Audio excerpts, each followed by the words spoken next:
advising governments and multilateral institutions, Alice has worked with a range of businesses on developing sustainability strategies and tracking social impact. She regularly lectures at European universities. Alice has received excellent reference by clients, partners, students, us. We're super happy to have been working with her for quite some time now. And what sets her apart from other consultants is that she has worked on a wide range of issues across the social, economic, and environmental spheres, including global health, education, social innovation, inclusive and sustainable businesses, corporate social responsibility, measuring social impact and societal progress, and others. Alice has been exposed to numerous different countries and contexts and performed a variety of different functions. This, coupled with her enthusiasm for taking on new challenges, makes her extremely versatile while never losing sight of the bigger picture. Last year, she also released her newest book with a colleague, Claudia Winkler. This book was called Solving the Sustainability Puzzle, which is also part of the lecture today. And yeah, that's pretty much it. Thank you so much for joining us, and the floor is yours. Well, thank you for having me, and thanks for this very long intro. I hope people are still with us. No, and I do admire POW as an organization, and I'm really very happy to be able to join you today, and also that so many people have signed up, right? Despite potentially other issues distracting everyone at this moment, very serious issues, obviously. So I want to talk today about different players in this bigger sustainability space. Business, nature, but also others. And I want to talk about how they're all linked in a way. Yeah. So there's no more need to introduce me, but perhaps to say what I understood is also that this is the first lecture in this series that you've sort of set up. Congratulations on that. And so the idea is really to give you an overview, yeah, of sustainability, to not focus on only ecological, climate, or social issues, but to really look at the bigger picture and also try to understand what the links are. Yeah, so in a way, it's setting the scene then also for more specific lectures that you might enjoy in the future. And I do want to end with a solutions-oriented approach. I have planned to talk for about 45 minutes, and then I really would like a discussion. If there's interest in a discussion, to keep it long, I'm very happy to stay on. So yes, just given how topical this is today, I'd like to start with the latest IPCC report. Many of you will have seen it. The IPCC, for those who don't know, is the International Panel for Climate Change, a UN panel, as it's sometimes called.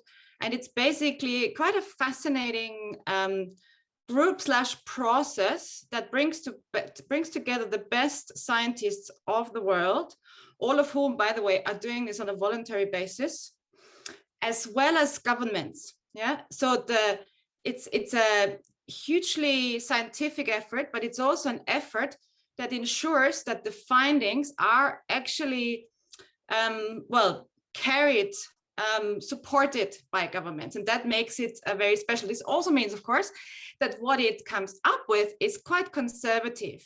Yeah, so if they argue something, if something is in the IPCC report, it's really 100% sure, basically, that it is there. And so this report now looked at the impacts of climate change and also at our mitigation efforts. And basically, it was trying to see how well we're doing in terms of adapting and managing the risks. And it finds, unfortunately, that we're not really doing that well. Yeah, climate change is already causing dangerous and widespread disruption, despite our efforts to reduce the risks. And it's people that are very hard hit, but ecosystems. So basically, it's poor people that are very hard hit, but also vulnerable ecosystems. Yeah, so these ecosystems, the very basis of our existence in a way. And even if we just temporarily go beyond this 1.5 degrees threshold set by the Paris Agreement, there will be very severe impacts some of which will be irreversible. Yeah, one of the irreversible, sorry, very hard word, impacts is of course the sea level rise due to melting glaciers. Yeah, they can't unmelt basically. And all of this drives mass mortality, so mass death in both species. Yeah, in species, and it can of course drive that also in humans. Yeah. In terms of mountains, a topic that many of you might be particularly interested in, it specifically said that in recent decades, we've already seen massive impacts in terms of increasing temperatures, changing weather patterns, seasonal weather patterns, reduction in snow cover, both in terms of extent and duration. Yeah, we've all experienced this when skiing, snowboarding, or whatever. Loss of glacier mass, permafrost thaw, and so on and so forth. So the last report already talked about code red and basically made it clear that this will have been the coolest decade. The last decade, which was very hot, the hottest on record, will have been the coolest in a long time. Now, this is the big picture, latest findings of the IPCC. Now, back to business, back to the topic where we are today. I'd like to start with a POW post that got me thinking. POW Europe posted about a collaboration with the Fat Tire beer brand, and basically the post said that $1 from each beer sold will go to protect our winters, which is great, of course. And not surprisingly, this post got a lot of interest, a lot of reactions. I think by now it's 1,400 reactions, likes, and so forth. And I saw this post, and you know, I was also tempted to click like, and then I was like, hang on, what exactly is it that Fat Tire is doing? What exactly is the benefit for POW? What exactly is the benefit for society? And I tried to analyze the post a bit, but I didn't really find much information there. I clicked on Fat Tire website, and it took me quite a while to find out what it is they're exactly doing. And so I post this message or this comment saying, so what is particularly sustainable? Is it, what are they doing ecologically? Health-wise, we also know that, you know, beer is not the best drink ever, of course. And I was saying, well, there is a risk of greenwashing. I'm not saying we are greenwashing. I'm just saying there is a risk if there's information that we don't sort of treat with care. Yeah, and I deliberately don't want to sort of give you an answer on or my conclusion on this now. What I do hope is that throughout my sort of talk, you'll come to your own conclusions, and at the end, of course, we can discuss it. And you know, many of you might have been involved with this post or might have come across it already, and I'm very happy to learn and basically take this as a use case. And one reason I'm particularly interested in this is because I'm a member of the POW Science Alliance, and in this capacity, I've been contacted a few times very specifically about collaborations with companies that were interested in collaborating with POW. Yeah, there's always an opportunity, but there's also a risk, and sometimes it's not very easy to determine that. So some of my talk today will be about that specifically. The one thing I do want to say before we go any further is that buying stuff is never good for the environment. It never comes with a net benefit for the environment. Yeah, and that's something, and I say this because a lot of advertising by both sort of good brands, sustainable brands, and not so sustainable brands suggests it is. Yeah, maybe buying a service can be good for the environment, but buying a product never is. If you consider transport emissions, if you consider material input, if you consider what's done afterwards, and even if you offset the total of emissions that it comes with. So very happy to discuss this after, but I already wanted to be very clear on this. Okay, nature, very obviously, I think obviously to many of us here, is the basis for everything. And so in a way, it's also the most important player. This also means that when we talk about climate action, about sustainability, this is not about saving the planet. Yeah, it's about saving and safeguarding the planet's, the ecosystem's ability to save us humans, to serve us humans. Yeah, and I'll make this clear with this graph here. The ecosystem, yeah, it's not just the planet per se, it's the entire ecosystem, provides a number of services for us humans. It's been doing so without fail for thousands of years, more than that.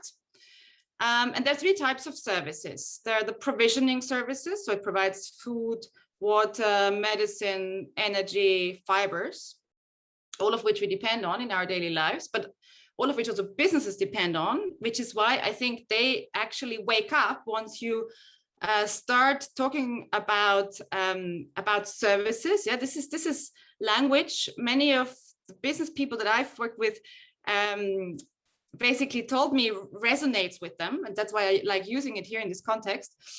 That the regulation services, yeah, starting with water filtration, waste decomposition, crop pollination, climate regulation, but also disease control. And thirdly, cultural services, yeah, mountain lovers, outdoor enthusiasts will very much appreciate that. But nature is known to have, you know, excessive health benefits, great health benefits, both physically and mentally. It's also a source of recreation, of spirit, of culture, of leisure and fun. So very important services here. And it's important to note that for thousands of years, it has benefited us humans to use and potentially abuse these services. Yeah, so we've been using the services for free.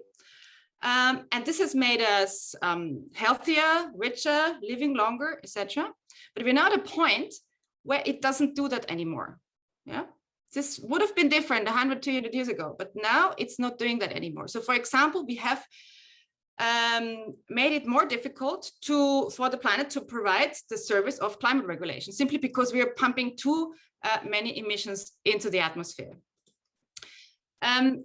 This is a bit technical, but I want to remind us that the sort of climate change, yeah, the drivers of climate change, those emissions that we pump into the atmosphere, are one thing, but they actually have meaning. Then they change the climate system, and in this outer circle, you see how they impact on human systems. Yeah. Maybe just to pick up a few examples. So in the middle here, you see the warming of the oceans, the rising sea levels, the acidification of oceans. You see changes in weather patterns and so on. And in the impacts, you see the many impacts that, you know, we're all witnessing on the news, if not in person, whether this is about forest fires, damage to infrastructure, heat stress. Thousands of people die in Europe each year due to heat. Air pollution, of course, loss of biodiversity, different types of flooding, so localized flooding, but also flooding in coastal regions. And this is also what this week's IPCC report really looked into. Yeah, so these impacts, and there's some impacts that people don't even know about, like malaria. You see this mosquito here. It basically means that mosquitoes, such as those that carry malaria, are now able to live in places where they weren't able to live before. Yeah, which means that people traveling to these places are also at risk of catching malaria. It's just one example. Now, I'd like to clarify what I mean by sustainability. A lot of people use sustainability in the context of climate change, of ecological issues only. And I think, for me, it's very important that that we talk about the planet, yeah, the environment, and this is at the center of everything.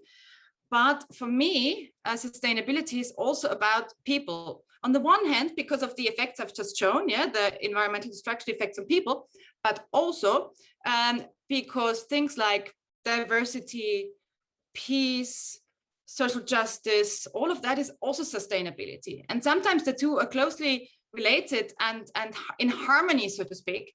And sometimes they are at odds. Yeah, the SDGs, the famous Sustainable Development Goals, are an example, right? Where you kind of know that lifting everyone out of poverty, for example, is great, but it does mean that people are going to consume more and more, and more production of goods is also necessary.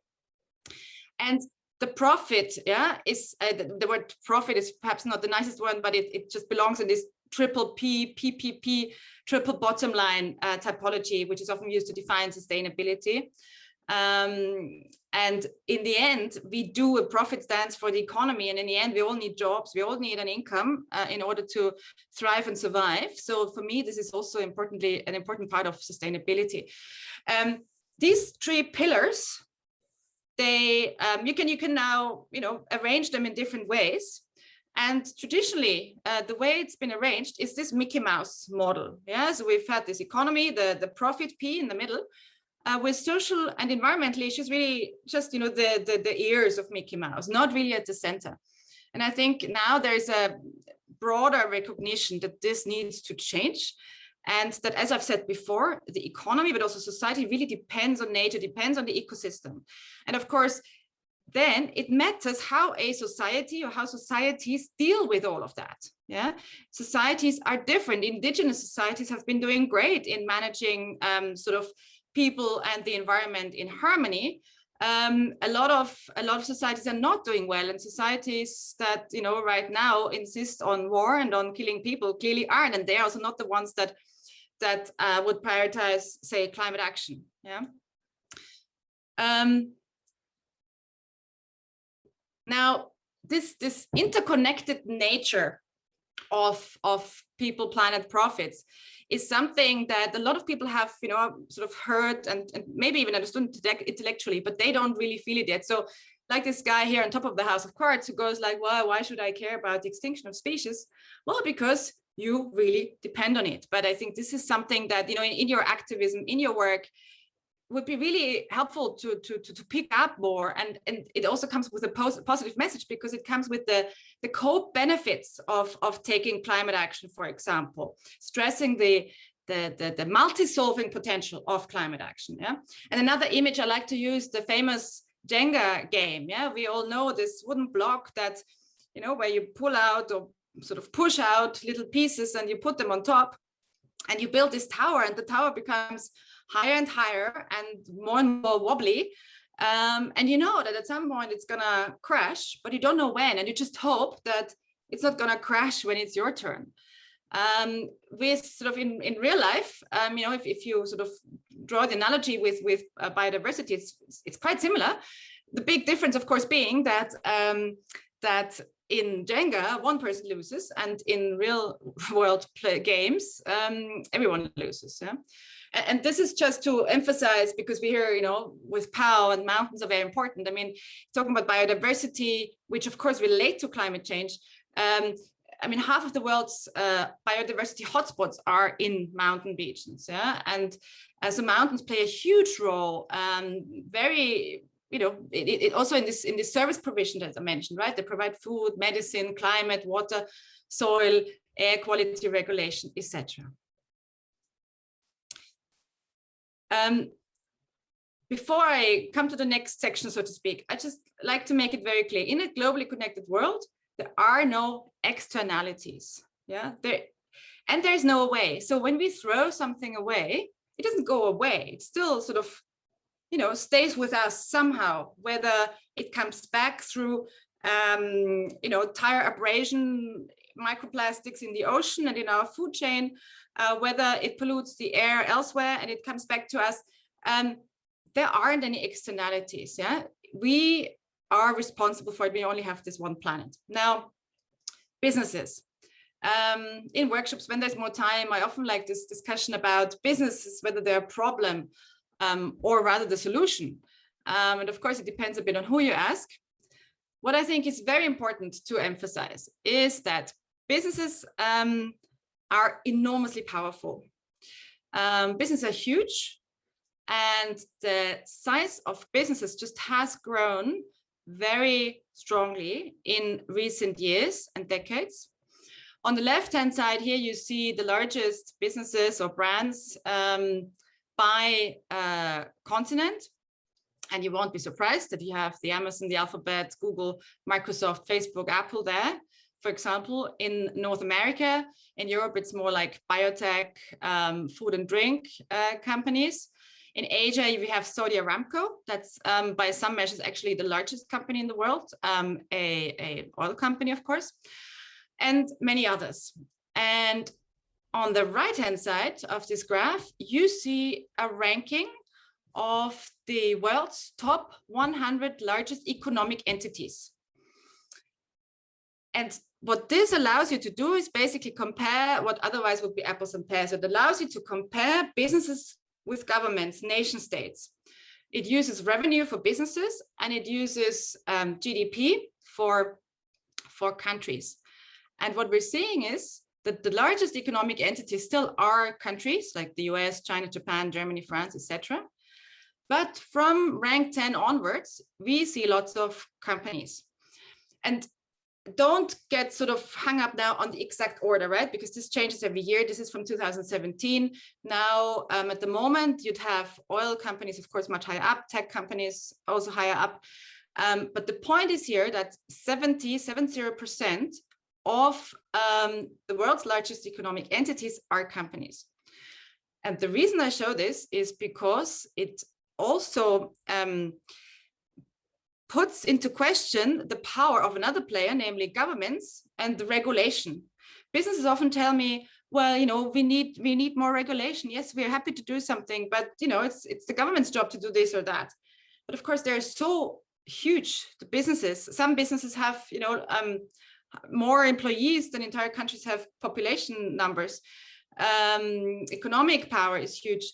And we know the enormous amounts of lobbying money that has gone into keeping sustainability regulation to a minimum. Yeah, so very, very important player clearly, and this is just one manifestation of that. To this day, G20 countries are subsidizing fossil fuel production. Yeah, so oil, coal, gas companies essentially. With $450 billion US. This is 4 times as much as goes into renewables. And it's much more than countries have supported, proposed in terms of climate action. Yeah, a lot of people don't believe this figure, but go and dig deeper. It is a fact, and it is really shocking because these are the very same governments at the same time, of course, talking about climate action. And this also shows the systems issues and complexity, I guess, of the environment in which we deal. Now, not everything is bleak. There are some great initiatives. There are some very foresighted businesses. One of the perhaps most interesting initiatives is the so-called science-based targets initiative. About 1,000 companies have issued serious commitments that are in line with a 1.5-degree future. We know that at this moment in particular, lots of companies talk about climate action, right? And they might even set targets, but very few actually match this with plans. Many don't even set their targets particularly, you know, realistically or well. And so what this science-based targets initiative does is once a company has committed to defining targets in line with the 1.5 degrees future, they will welcome them into a process and will actually check the targets. Yeah, so they start quite early, and that way they can already call out a bit of greenwashing. There are many other ways to look at companies and try to filter out which are the more committed and the more sustainable ones. One of the certifications I definitely like and would recommend you to look at for your own companies, but also, you know, when partnering with a company, perhaps are the certified B Corps. B stands for benefit corporations, and the whole idea behind this is to create not just benefit corporations, but a benefit economy. Yeah, there are about 3,000 now across 50 countries. All of this, it started in the US, and the thing about B Corp is it's this label, yeah, is that it's really something that encompasses the entire company. It looks at the entire value chain, and it looks at the 3 Ps. Yeah, it looks at the people aspect. It looks at, you know, human rights, labor rights, social issues, diversity, etc. It looks at climate action. It looks at, waste issues. It looks at many environmental factors, and it looks at governance issues. And so this is one of the more reliable and also encouraging efforts. One of the most famous companies that's a B Corp is Patagonia, which I guess many of us love. Very happy. I'm always happy to talk about Patagonia and what they do right. But I also want to highlight that there are many other certifications and labels, and it's actually really hard for an average consumer, and even for an expert, right, to understand what's behind these labels and what to trust and what not to trust. I don't want to go into too much detail. Just one thing to say is that when companies talk about their commitments and going carbon neutral, going net zero, etc., the one question to ask is always, which scope of emissions are they looking at? Are they only looking at their direct emissions from their factory or office building and their company vehicles? Or are they looking at the entire value chain? Are they looking at how the materials actually made it to their factory? Are they looking at how the consumers are using them? Are they looking at cycling or recycling? And this is a big difference, because for most companies in many industries, and it's not just companies, by the way, universities are doing that too, these analyses. It's the scope 3, so the value chain emissions that actually account for the largest share. And to just maybe celebrate one company, not celebrate it too much, but Microsoft stands out for looking at this entire value chain and not only committing to going carbon neutral, but to actually go carbon negative. And secondly, and I think this is why it really stands out actually, is to look at historical carbon emissions, because a lot of companies that start looking at their own emissions now and looking at ways to reduce them and then offset the remaining emissions, they start now. And that means they ignore what they've been doing and pumping into the air the last 10, 20, 100 years. And Microsoft, at least for its scope 1 and 2 emissions, wants to go back in history. Yeah. So one thing to keep in mind, questions to ask that are important. Now, I do want to touch on greenwashing. I guess I've already hinted at that it's really important to always dig a bit deeper. So for example, with this beer, fat tire, I did spend a bit of time trying to see what exactly is carbon neutral. I found that this beer has been certified as carbon neutral, but for example, this doesn't apply to other brands by the company, even though the company, New Belgium Brewing Company, has ambitions to certify other beers as well by 2030. Yeah? But of course, if you see a logo or a label, some carbon neutral tag, you automatically think or you assume, right? It concerns everything. Now, another big question, really big question, is to what extent are these companies committing to reducing their footprint once they've measured it? And to what extent are they just relying on offsetting? Offsetting basically means investing in other projects, paying money. Yeah, essentially it's a bit like paying money. Sometimes it's actually very little money per gigaton CO2 equivalent emissions. And then if they rely on offsetting only, then this is greenwashing. This is really greenwashing. Yeah.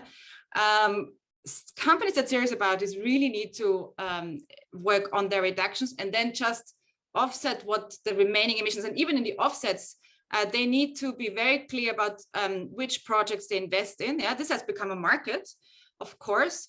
Fat Tire, the parent company, Belgian Brewing, they actually are very much aware of this. Yeah, and they have a little sort of text on the website saying that they don't invest in just anything. And to just give an example, what could happen is you could invest, so to speak, in the forest. Yeah, you could basically pay for forests to be restored or to be protected, to take your emissions out of the air, but then this forest might burn down. How do you calculate that, right? And sort of the better projects actually look at that. Greenwashing has really exponentially increased in the last couple of years, I would argue. And it's also become more subtle. It now comes in many different forms. A very popular way of greenwashing is to just create your own label. Yeah, there are a lot of labels like the B Corp label, which are independently certified and assessed. But a lot of companies like Amazon here at the top, they just create something which is not independently assessed and which suggests to you that buying more is actually a good thing for the environment. Yeah, it's not. Wizz Air uses a slightly different approach. They basically suggest to you that they're greener than other airlines. Yeah, something which you couldn't even check, and which also, as a matter of fact, an airline, particularly an airline that sells very cheap tickets, can never be ever green. Yeah, so really important to always dig a bit deeper. Shell has been using a different tactic. They've been just completely distracting from their business model, right? It's all about oil, essentially, fossil fuels. And you see advertisements where, with lovely African children in school uniforms talking about the importance of education, which has nothing to do with the business, but yeah, they use that. There are several other ways of greenwashing. Yeah, by the way, maybe also to say that because there has been such increasing demand for sustainability and also for sustainable investment products, yeah, called ESG, investment, environment, society, and governance, the banks have rushed to basically sell green investments, and many of them actually aren't particularly green, and there have been quite a few scandals around this. And the latest one was, I don't have it here, I don't know if you're familiar with the MSCI rating business, but basically they sold ESG, so sustainability investments, and investors assumed that they were, investing in renewables and whatever. And in the end, the way they defined it was the way that the rating company defined it was by only looking at how much of a threat the growing attention to sustainability will be to the company. Yeah, with the result that McDonald's, for example, which had more and more emissions each year, got a better and better ranking and rating each year. Yeah, so very sophisticated ways of greenwashing. There are quite a few other ways too, but I don't want to go into too much detail. The point is, green sells, and if carbon offsetting isn't applied wisely, it can be considered a form of greenwashing too.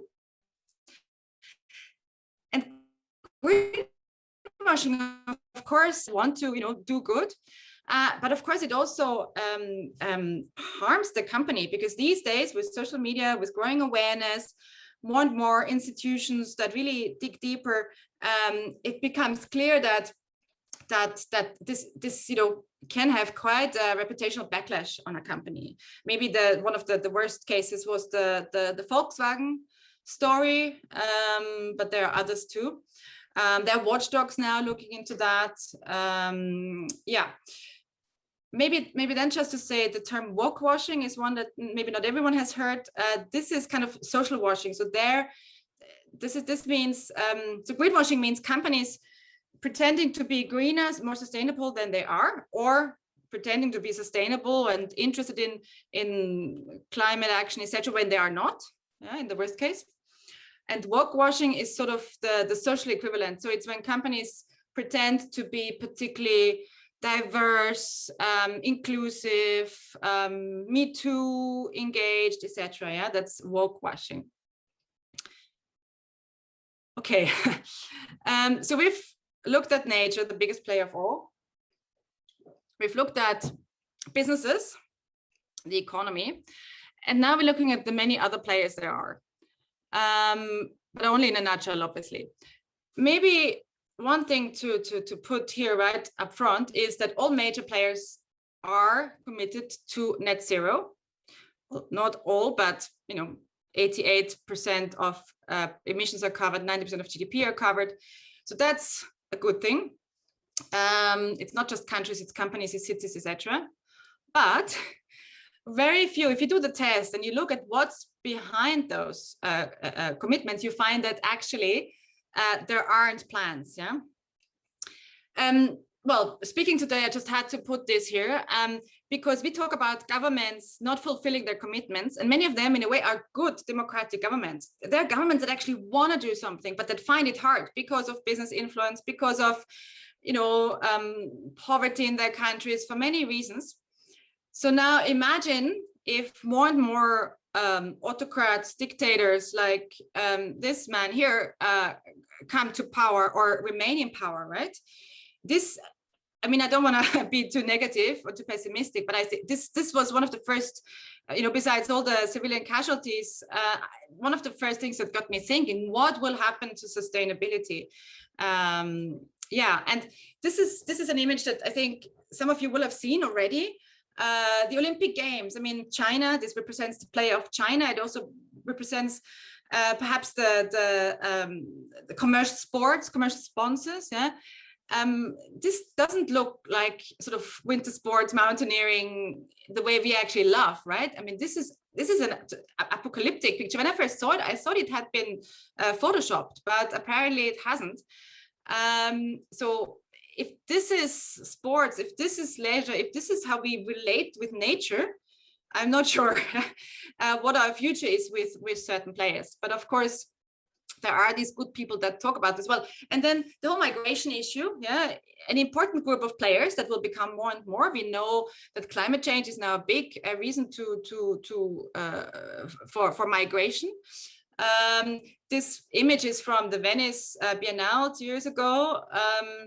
And yeah, it basically showed the despair of people drowning. And we're seeing this now at the moment. We're seeing a lot of great support for refugees, which is wonderful, and I really hope it will stay that way. But that's also something to contend with, yeah. And in a way, maybe it's the fear of having too many migrants that will make governments essentially wake up, yeah, or eventually wake up to climate action, yeah. And again, I probably wouldn't have put this if we weren't in this current Russia invasion crisis. But I think it's important that whatever we do, what we buy, all of it to some extent is political. Yeah, we can't really get out of this these days. And many of you are activists, so I think you very much know this. And it is, I mean, activists, young activists in particular, in recent years have been such an important group of players, without whom I'm not sure we would be in a positive way now today where we are. And I think it's particularly those activists that that really practice what they preach, that really do take the train. I mean, Greta Thunberg, of course, is a great example of that. Yeah. So finally, I want to just give you a few hints, perhaps, or discussion points on how we can solve this sustainability puzzle, given all this complexity, given all these many interconnected issues. This is, I think, the last sort of figure I want to throw at you, but I do think it's a wake-up call in terms of, if you want to talk about levers, what are the big levers? Yeah, it's really, if you look at the right-hand side of this graph here, you see that the top 1% in terms of income, yeah, the richest people, the richest 1%, have an enormous carbon footprint. Yeah, they 48 tons of CO2, and the next 9%, which is still very rich people in global terms, account for only, so to speak, 11.6%. So that would be many of us. Yeah, and the only people on the planet that who actually are progressive and ahead in terms of their carbon footprint, that they are fit for for a sustainable future, are the poorest people. Yeah, so this also means that we can no longer talk about developed versus developing countries. Yeah, the richest countries aren't developed because they haven't developed from a sustainability perspective yet. And the other chart on the left shows the same, sort of in a slightly different form.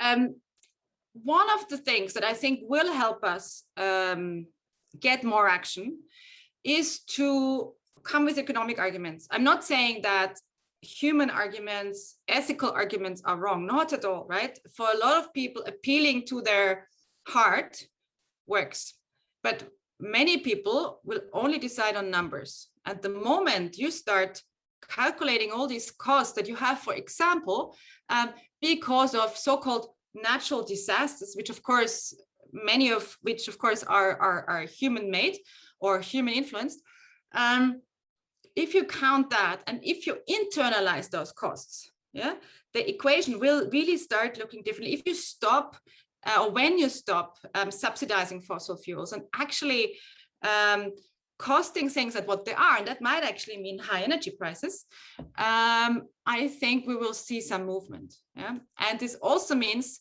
sort of turning this argument on its head. Some people have calculated, and these are, it's not just Oxfam, by the way, Swiss Re is a reinsurance company, yeah, that not taking action. Yeah, so going to 2.6 degrees of warming will actually result in GDP loss. Yeah. So another economic argument that might convince some people. In the end, I think we have to all ask ourselves, do we want to be part of the problem or part of the solution? And unfortunately, a lot of us actually are part of the problem, because many of us would have a carbon footprint that goes way beyond our carbon budgets, which you know is calculated, depending on how you do it, around 5 gigatons. And I think the only way we can sort of become part of the solution is by zooming out, looking at the bigger picture. Yeah, we keep putting on this systems lens, and then zooming in on the solutions that exist. And really, a lot of the solutions exist. We know what needs to be done in terms of climate action. We know how a circular economy would look like. We know what sustainable businesses can do. We know they have so much power, they have to be part of the solution. We also know that this is about playing fair. It's about all the social aspect. It's about responsible consumption. And yes, technology plays a role, but only if applied ethically, and not all types of technology. And I think we can remain optimistic, but we really must collaborate across sectors and silos. At the moment, we're also specialized and also focus on our problems and solutions, that we sometimes forget that. And ultimately, this is about creating, you know, better health, wealth, and well-being for everyone. Yeah, so climate action benefits everyone. It's not just about climate action, but climate action is an important piece of the puzzle. This is from my book. Some people have calculated that climate action would actually pay for itself. Yeah, coming back to this cost argument, if you just calculate the healthcare costs that accrue to health systems, to governments, to individuals, because of air pollution, then you'd already save this money and could invest it in you know, so basically, because of the 7 million people that die each year due to air pollution, you could, if you save that, you already saved a lot of money, you know, give back the money that you've invested in climate action. And importantly, of course, it's not just about climate action. It's also about many other environmental issues, including the biodiversity. There are, in the book, what we try to do is, we always try to tell people what they can do, because I get this question a lot. So what can I actually do? So we looked at the individual level. What can you do? Well, you can insulate your home, just buy what you really, really need. You know, buy secondhand, get back in touch with nature, eat less meat, etc., travel less, buy local. Organizations, companies and other organizations really should use their power wisely. Switching to renewable energy is a very easy, well, relatively easy thing they can do in many countries, and taking responsibility for emissions along the entire value chain, yes, Scope 1, 2, and 3. And governments can incentivize green investments, commit to achieving carbon neutrality, but also, you know, remain strict in terms of pushing that through. Sustainability comes actually with a lot of business opportunities. That's an argument that reaches a lot of businesses. Yeah, someone calculated, UN calculated, there's a $12 trillion business opportunity in realizing sustainable development. We see that consumers and clients do demand actions. And I also speak to companies that tell me that they can't find the right people to work for them because they don't perceive them as particularly sustainable company. Yeah. And then there is a certain trend towards divestment from fossil fuels. Yeah? And this might be the one beacon of hope also from the current crisis, that now to this climate argument, we have a geopolitical argument that, that sort of was added, right? There are more puzzle pieces, but I don't think we now need to go into all of these. So I really think destruction of nature belongs in a museum. And yeah, I do think we have time now for discussion. Thank you very much. Just one word on this last image. Some people, and I'm happy to discuss this too, argue with me because they feel sustainability isn't enough. Yeah, it's not about sustainability. We need to go far beyond that. We need to talk about regeneration and all of that. And I would agree. I think it's, of course, that much harder to get businesses to agree to that. But yeah, thank you for your attention, and do feel free to reach out to me via LinkedIn or whatever, email. Thank you so much, Alice, for your inspiring talk. Of course, everybody, this was, Alice couldn't get into depth of all topics related to climate change. It was only 45 minutes after all, but it was supposed to inspire you, give you an overview so you can read up yourself. This was only the first session of our workshop series. So we'll try and organize one every 3 weeks from now on. Always on a Thursday, and of course always tackling different topics, all related to climate change, of course. And the next one will be on the 22nd of March, same time, and climate change. The topic will be climate change from a scientific point of view, and will be held by Lindsay Nichols, who is also part of our Science Alliance. Thank you so much, Alice. And now I suppose there's some time for any open questions, and I'd be happy to discuss anything.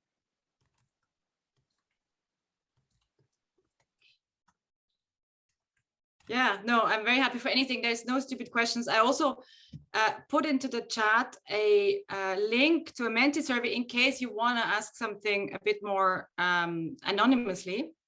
And I see a question here by Vesna. Would you like to just open the mic and speak? Yes, I can. So I just want to say that I really love the topic, and I really don't want to be like provocative with my question. I work in nature protection and in tourism, and it's always like battle between those fields. But really, what's your point of view? How do you see that maybe outdoor sports are greenwashing to nature protection? You know, we build sustainable trails, but then we get masses of tourists. And again, we have on the other side nature parks, which should be in first place to protect different species, to care for biodiversity. But on the other side, nature park is more than touristic product to bring more people. And of course, when we go skiing, we try to go with public buses or trains. It feels like a little bit that we all have this not really honest relationship with nature and consequently with climate.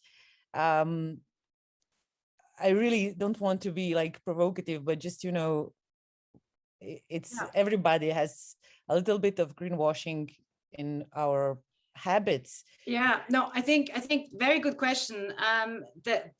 So I think greenwashing really is when when companies more or less deliberately are trying to paint a picture that is not. Yeah, and I think we as consumers, activists, whatever, who say invest in, you know, nature trails that then attract people, I think aren't greenwashing per se. I think this is a different issue. I think the question there is, can tourism be sustainable? Very good question. Mass tourism, I think, cannot be sustainable. But I do think that small scale, more eco-oriented tourism can actually be sustainable, partly from a social point of view. You know, if you look at communities, particularly also in the developing world, who are dependent on this and who sometimes derive an income, which they then invest in restoration, regeneration, etc. I think it's partly also this, you know, if you get people that because of this, you know, nature trails, just because you mentioned this, connect with nature and relearn in a way what, you know, what people of our generation have perhaps forgotten, namely, right, the value of nature, the connectedness with nature, then that can also be a good thing. I mean, you know, one of the arguments I always make is I think everyone should study basic ecology. We should start at kindergarten. We should definitely have this as a subject in primary school, all through to university, because what used to be, you know, normal for our forefathers and mothers is not normal anymore for us.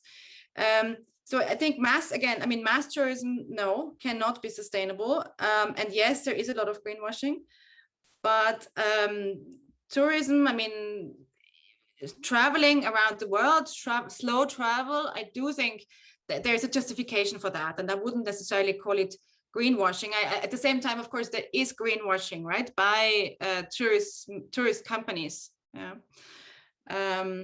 Yeah, so I hope this answers your question. I saw one question on the Menti, which said, how do you evaluate the impact of climate strikes, especially business related? Yeah.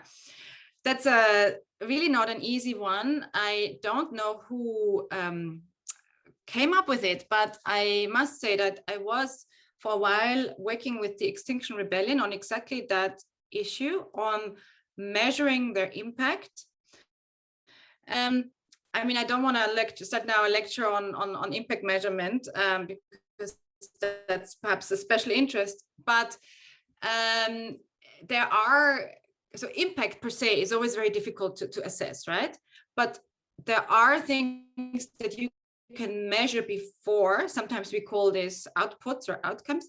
So you can measure, of course, when there has been a climate strike, for example, you can measure how many newspapers reported about it. What words did they use, right? Was this rather positive or negative? Was there perhaps a threat that you know, led to a local citizen assembly, yeah, because of this? In practical terms, you'd also evaluate it by asking people their perceptions. Yeah, and I remember one of the things we did in Extinction Rebellion, or with Extinction Rebellion, together with another group, Igarapé Institute. We you know, with sort of technology that I personally don't really understand, but basically we tried to, what was the word they used? They sucked this out of the internet. Yeah, so they did a scanning of, you know, using AI, obviously, massive amounts of data, and they looked at to what extent, in which country, which strike, media reported, and importantly, what words they used. Yeah, so that was quite interesting. But then, of course, you can also measure it by say politicians referring to those climate strikes, right? And these days, technology allows you to do quite a bit of that in an automated way. Yeah, but generally speaking, impact is always hard to assess. Yeah, you usually measure something that's sort of somewhere along the way. Yeah, and right now I'm working with a group called Climate 2025. If you don't know them, by the way, check them out, because they help smaller activist groups sort of to professionalize, to get funding and so on. And they, you know, they asked me sort of the same thing. So we're working on a system. And again, this is perhaps something that we can engage with separately. I see quite a few more questions. Moritz, did you want to summarize, or shall I just read them out? Maybe also the people that have put them in the chat, feel free to, you know, open sort of the mic.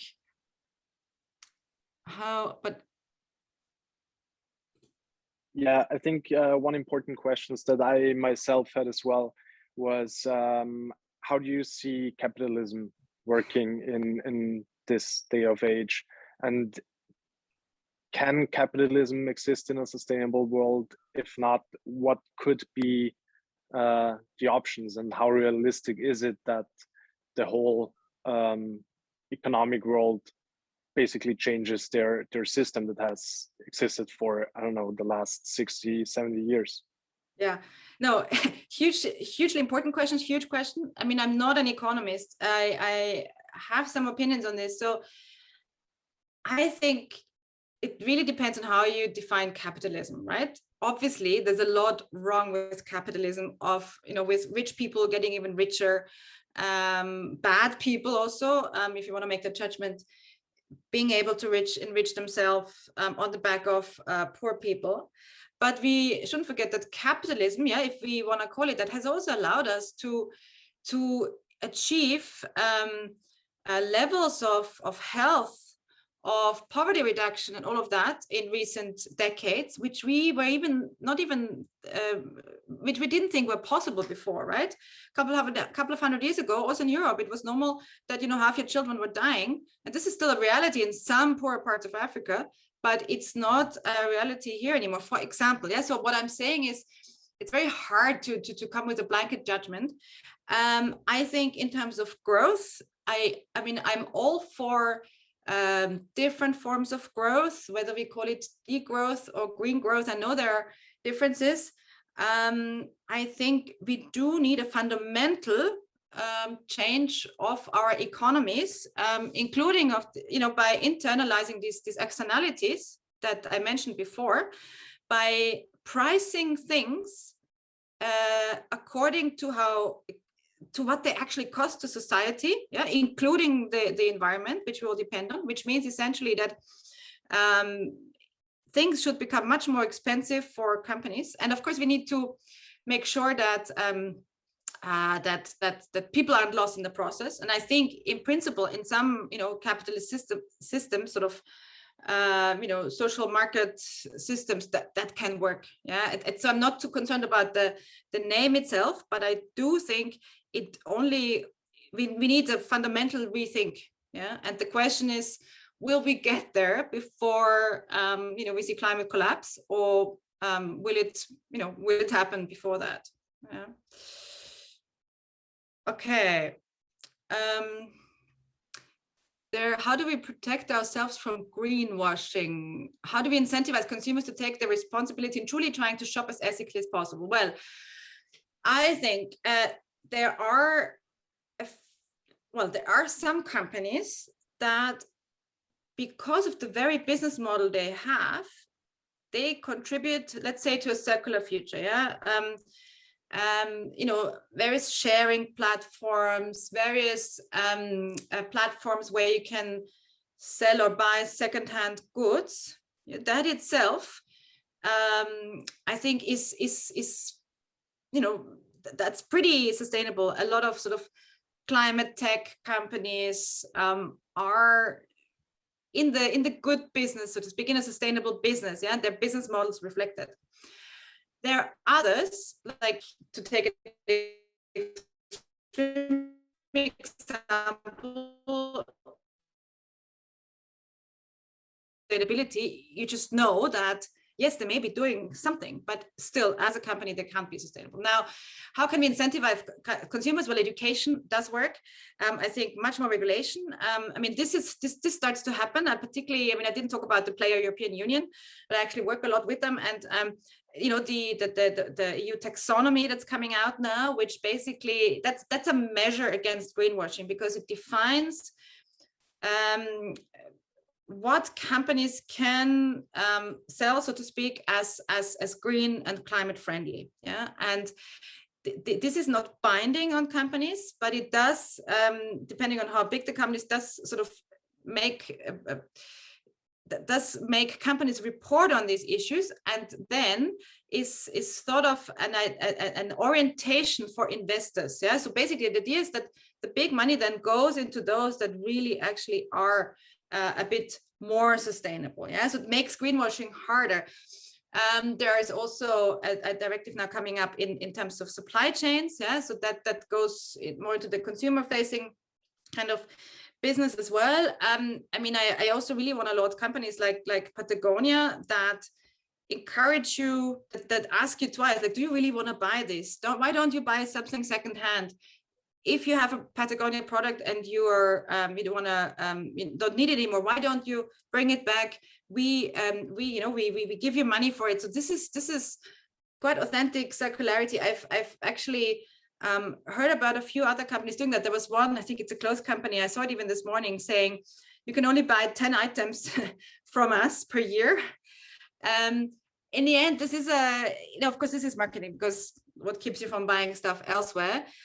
I think I also think that things need to become more expensive again. Yeah, and I often, particularly in the clothes business, I mean, I also teach students, and then they say, well, but I haven't got a lot of money and I can't afford this. And I say, well, but if you buy only 2 shirts or 3 shirts per year and not 10, as you might be doing now, then by definition this is cheaper and more sustainable. For me, it's, as a consumer also, it's quality that I look for. Yeah, this is absolutely essential, and I think it's one way to save yourself the work of having to go and compare. Yeah, just buy the stuff that you really love, do a bit of research on it, and then invest in quality. Even if it's more expensive, it will probably save you money, it will save you time, and it will be more sustainable, even if it's not from a sustainable label. Yeah. Okay, I see a lot of questions here. What is your honest opinion on the current climate protection movement? I mean, I guess this is about activists to an extent. If it's not, correct me. I think very hard. Yeah. I think perhaps the one thing that's important, and I mentioned it before, is that a lot of climate activists really are very much behind this. Some perhaps are a bit too extreme, in a sense that, not in terms of their ideals, but in a sense that they, for example, I think aren't always very realistic. Yeah, perhaps not always wanting to engage with everyone they should engage with. And others, I think, sometimes just aren't very credible. But on the whole, I think there's so many really admirable people. And I think what's really important is that they practice what they preach, right? If you are a self-proclaimed climate activist and the activist, and then you fly around the globe to, do, I don't know, posts and have your YouTube channel on I don't know, traveling, then that's not, I think this alignment is really important. Yeah, I do see that at the moment there is a risk that the whole climate argument is just cannibalized, right, by other issues, and I think it's very I feel quite threatened by the fact that now, even in very democratic countries, you hear ministers saying, well, why don't we wait with the reform? CO2 tax can wait. Let's postpone this. And I mean, we can't postpone, right? I mean, as all of you know, it's already 12:05. So I think this is also an important one. Future of the airline industry. Well, I wish I had a crystal ball. I do hope that we will approach the true cost of flying more and more. The fact that, kerosene should be becoming more and more expensive. Of course, there's this promise of hydrogen, but this is sort of somewhere in the future with air travel. I do think this will, again, I'm not an airline expert and I don't have a crystal ball, but I do think there are some moves in the right direction. However, of course, this might be compensated for by the fact that more and more people can afford travel. Yeah, this is one of these inherent inconsistencies also. Yeah, in the SDGs, for example. And again, it's something where in richer countries, for example, right, which have had the privilege to travel for a long time, for whom this is normal in a way, at least to have the possibility. Now have, in a way, the luxury to say, you know what, I'm gonna travel slowly. I'm gonna take a train for 2 days. I'm gonna, spend my time in the local mountains rather than going to different continents. But it's very hard to argue that people that haven't had this opportunity, say the many Chinese that we see here in Vienna, for example, who are we to tell them not to travel? Yeah, I think this is clearly an issue about that. Moritz, do we have any other questions here? I think there's tons of questions. I myself would have a few more, but I think it's already almost 7:10. Again, thank you so much for this talk. It really was amazing and inspiring. Maybe I mean, you did post your contact info. If people have more questions, you already offered for them to get in contact with you, which is super nice and really kind of you. So again, for everybody, if you have any follow-up questions on the talk, feel free to contact Alice or get her book and read more about the topic there. Again, there is another workshop in 3 weeks. I suppose all of you know Protect Our Winters. You can become a member of POW as well. We have right now 9 countries in Europe that are part of Protect Our Winters, plus POW Europe. And if you become a member, you can support us and make things like these workshops possible. I think that's pretty much it from my side. Yeah, I'll give the last word to you. One thing before I let you go, no, because there's one thing that just came to mind, and given this group, I just put in the chat a recommendation to check out the En-ROADS tool. I think you and I've spoken about it before. I mean, I do workshops on this, and it's really something around this climate and system dynamics that have come up today as questions. And so I'd be very happy if you want. I certainly don't want to push myself on you, but if you want, I could do one of these workshops. Just check it out, or if any of you here in the audience are interested in that, check out the website. You see what it is, and the nice thing about this is it's an interactive kind of tool and workshop that really allows you to test your own assumptions and to create a scenario. And it's also gamified, right? It's about like, let's save the world together and let's reach the Paris Agreement. And I always find this very engaging with different groups. So feel free to check it out and feel free to contact me about it also. Yeah. Yeah, it was. Thank you very much. Great questions and really good to meet you, and good luck with everything. Thanks, Moritz, for the opportunity again, and Francesco. And thanks for the offer with the En-ROADS tool. I think we do have a few more workshops already planned, but I think having another workshop on the En-ROADS tool would definitely be interesting. I've been taking part in one myself, and I can just really recommend it. It's an incredible tool. So thank you.